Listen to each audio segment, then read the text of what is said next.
ঝালমুড়ি প্রত্যেকটা বাঙালির ইমোশনও বলতে পারো বা ভালোবাসাও বলতে পারো। ঘরে বাইরে ট্রেনে বাসে বন্ধুদের সঙ্গে চায়ের আড্ডায় সব কিছুর আগে এর জুড়ি মেলা ভার। আর সেটা যদি তাদের মতো করে নিজেরাই ঘরে বানিয়ে নেওয়া যায় তাহলে যেমন সবাই মিলে বসে খাওয়ার আনন্দটা পাওয়া যায় আর পরিমাণেও অনেকটা হয়। তাই চটপট দেরি না করে দেখে নাও পুরো ভিডিওটা। কোনো কিছু যদি বানাবো মনে করি তাহলে একটু পরিপাটি করেই বানানোর চেষ্টা করি। তাই আমি ঝালমুড়ি বানানোর আগে এখানে কিছু ইনগ্রিডিয়েন্টস সুন্দর করে সাজিয়ে নিয়েছি।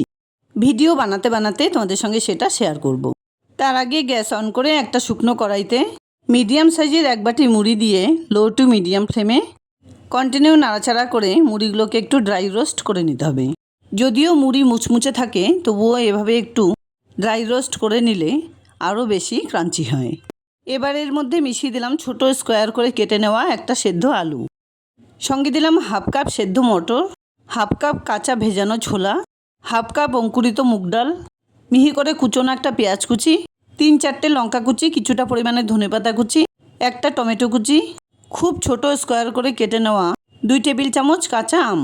এর উপর দিয়ে দিলাম কিছুটা পরিমাণে ভুজিয়া বা ঝুরি ভাজা। এখানে আমি নমকিন মিক্সচার চানাচুরের একটা প্যাকেট নিয়েছি, তার থেকে কিছুটা পরিমাণ চানাচুর দিয়ে দিলাম। এরপর দিলাম হাফ চা চামচ লঙ্কা গুঁড়ো, হাফ চা চামচ কাশ্মীরি লঙ্কা গুঁড়ো। এর সঙ্গেই দিয়ে দিলাম কিছুটা পরিমাণে চাট মশলা গুঁড়ো। সবশেষে মিশিয়ে দিলাম কাঁচা সর্ষের তেল। এখন কাঁচা আমের সিজন চলছে তাই কাঁচা আমের টুকরো দিয়ে দিলাম, তা না হলে আমচুর পাউডারও মিশিয়ে দিতে পারো। সবশেষে ওপর দিয়ে অর্ধেকটা পাতিলেবুর রস দিয়ে খুব সুন্দর করে ওপর নিচে এভাবে নাড়াচাড়া করে মুড়িগুলোকে মেখে নিতে হবে।